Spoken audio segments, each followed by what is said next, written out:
He had taken off his clothes and was wearing only his boxer shorts. He was hugging me from behind, kissing my neck. The bulge of his boxer shorts heated my hips. Chapter 1: Aiden's Arrival. My name is Evelyn. I am 42 years old, a mother of 2 children and a well-respected lawyer with a successful career. My husband James and I have been married for 20 years.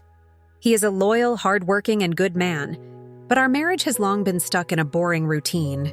The passion between us disappeared years ago, swallowed up by the monotony of daily life. He didn't seem to mind, but I was beginning to. That day I was wearing a red satin blouse with the top button left open. The silk fabric hugged the curves of my breasts in such a way that even my breathing was visible. And then he came along. James' much younger brother, Aiden. James had always kept a certain distance from his family, so I never had the chance to get to know Aiden. All I knew about him was that he was 26, a dreamer and a free spirit. He had spent years traveling around Europe with nothing but a backpack, drifting from place to place. But now, for some unknown reason, she had decided to stay with us for the next few months. I remember the first time I saw him. When I opened the door, he was standing there with a confident smile. He was wearing a black leather jacket over a gray t-shirt, which clung to his well-built body. He was tall and striking, his tight arms suggesting a disciplined exercise routine. His dark brown hair was effortlessly tousled, but still perfectly styled. The last time I saw him, he was a scrawny 17-year-old boy. "Evelyn, it's great to finally meet you," he said. A wave of unease washed over me. I took a deep breath and averted my gaze, straightening the sleeves of my red satin blouse, making sure my pencil skirt fit my legs. I could feel him looking at my legs and breasts. Really looking, but I pretended not to notice. James stood right next to us and playfully patted Aiden on the shoulder. "Come in, let's get you a drink." "You must be tired from traveling." Aiden grinned as he walked in. My cheeks warmed and the unusual sensation made me uneasy. It was a warning. Section 2: Dangerous Glances. After Aiden had settled into our house, everything seemed normal. James had prepared his room by giving him the guest room on the ground floor. The boys showed little interest in his arrival. I kept reminding myself that he was just a guest, that he would be gone in a few months and nothing would change. But there was something I couldn't ignore. Aiden was changing the energy of the room just by being in it. One evening, the boys had already retired to their rooms while James was out. I was sipping wine in the kitchen when Aiden walked in, wearing a black t-shirt and gray sweatpants. He was so comfortable, like he was at home. "We've never sat down and talked," he said, and settled into a chair. "As James' wife, I feel like I've known you for years, but I don't really know you at all." I took a small sip of my wine. "Yeah, we never had the chance. You were always traveling." "Yes," he chuckled, locking eyes with me. "But it can be an interesting experience to stay in the same place for a while. Let's see what life has to offer here." There was something in his gaze, something I couldn't quite identify. Not like a brother-in-law accepting his brother's wife. But maybe I was exaggerating. My silk blouse clung lightly to my skin and my calf hugging. Midi skirt rubbed against my legs as I moved, sliding over my knees as I sat in the chair, not minding that Aiden's gaze lingered on the lace garter over my thin stockings. "Tell me," I said, changing the subject.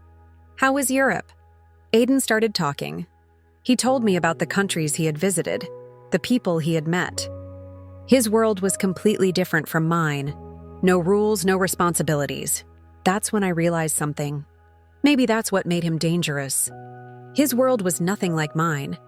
Yet this difference began to appeal to me. Chapter 3: Irresistible Attraction. I could no longer ignore Aiden's effect on me. His gaze was always there, impossible to ignore. I could feel it from across the room. One evening, James was out with his friends. The kids were already in bed. Aiden was asleep. I took advantage of the opportunity to relax a little. My red satin evening gown accentuated the curve of my hips. One of the thin straps had fallen off, revealing the roundness of my left shoulder. I leaned against the counter as I waited for the coffee to brew and heard footsteps. "Aiden!" He walked into the kitchen, moving effortlessly as if he belonged there. His voice was soft and calm. I wanted to go and get something to wear. "Red looks great on you." The words felt like a step too far. My pulse quickened, but I forced myself to stay calm. My fingers trembled slightly as I set my cup down. Aiden took a step closer. His voice dropped to a whisper. "I shouldn't be afraid of you, should I, Evelyn?" I instinctively pulled back, only to feel the counter press against my spine. The distance between us had vanished. There was something almost daring in his dark, unreadable eyes. "I was just complimenting my brother's wife," he said, a small smile on his lips. But we both knew it was more than that. Chapter 4: Beyond Forbidden Boundaries. I had to go out that night. Aiden's presence in the house was disturbing. When I asked James if we could go somewhere, he looked at me strangely. "What happened?" he asked. "I'm just bored," I answered. But James, being James, just sighed and said he was tired and needed to wake up early. The kids were already asleep. I had to do this alone. I wanted to get some air, to get away for a while. I decided to go to a bar I hadn't been to in years. The lights were dim, the air smelled of old wood. James and I would come here sometimes, have a few glasses of wine, and talk about nothing and everything. But those days were long gone. My black velvet dress hugged my hips like a second skin.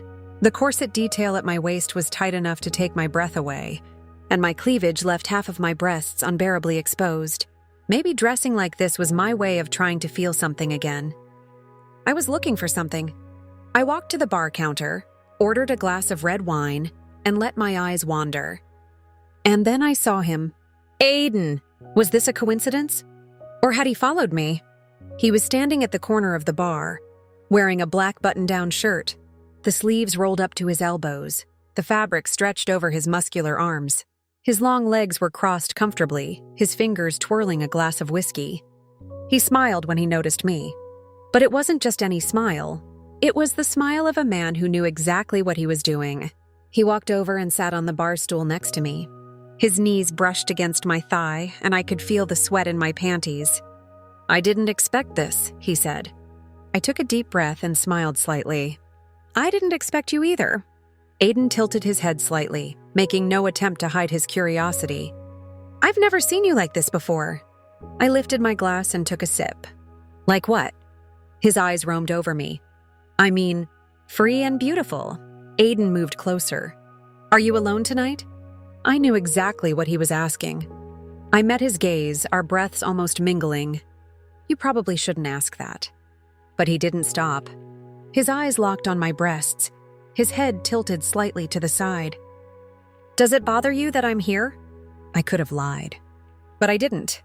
"I don't know what bothers me, Aiden." Aiden put down his glass, studying me closely. "Do you want to tell me something, Evelyn?" "Like what?" "I'm not stupid. I can tell when there's something wrong between you and James. You drink every time I see you. You're wrong." "Come on, Evelyn. Look at you. You put in all this effort dressed like that. And James doesn't even notice. But everyone else does." As much as I wanted to deny it, he was right. I looked around, caught the long, narrow stare coming from across the room. Then I turned to Aiden and asked, "What do you suggest I do?"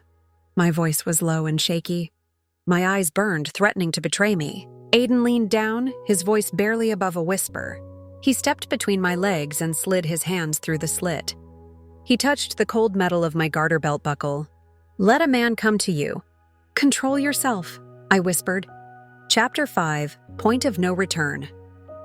A few days later, James went fishing with his friends. The kids were at school. I was wearing my nightgown over my fishnet onesie. Oh my God, what am I doing?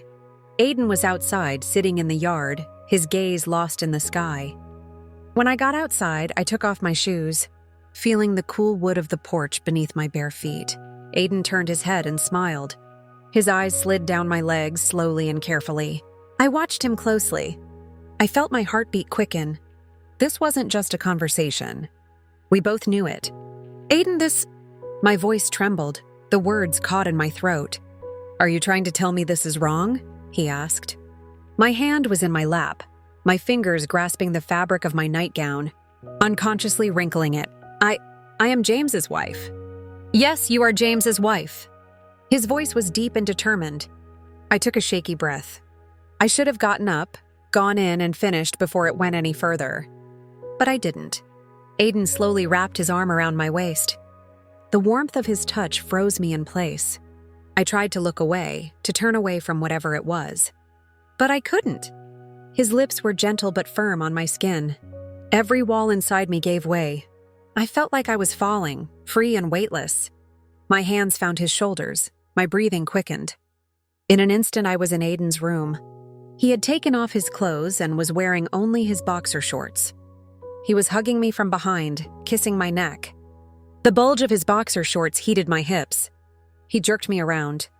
The diamond on my ring finger hit the marble. He pulled off my nightgown, biting the waistband of my fishnet jumpsuit. He could see I was ready for this. When the first blow came, I was jolted by a slap that echoed throughout the neighborhood. His red palm print burned down to my calves. By the second blow, my underwear was soaked. My phone started ringing. "James," I said. "Shut up," Aiden said. The phone in one hand, the swollen, veiny, slick length in the other, pulsing with my pulse. He lay down on the bed and ordered me to get on top of him. I did so willingly. Aiden was inside me now. Our bodies were joined. I moved in a circular motion, touching his muscular body. After a few minutes, he relaxed. I remembered that it felt good when he lay on top of me and played with my hair. We did this a few more times until James came. I remembered that I was a woman. Aiden and I continued our relationship while he stayed at home. We don't see each other now, but I wonder where he is. Don't forget to subscribe and turn on notifications so you never miss a new story.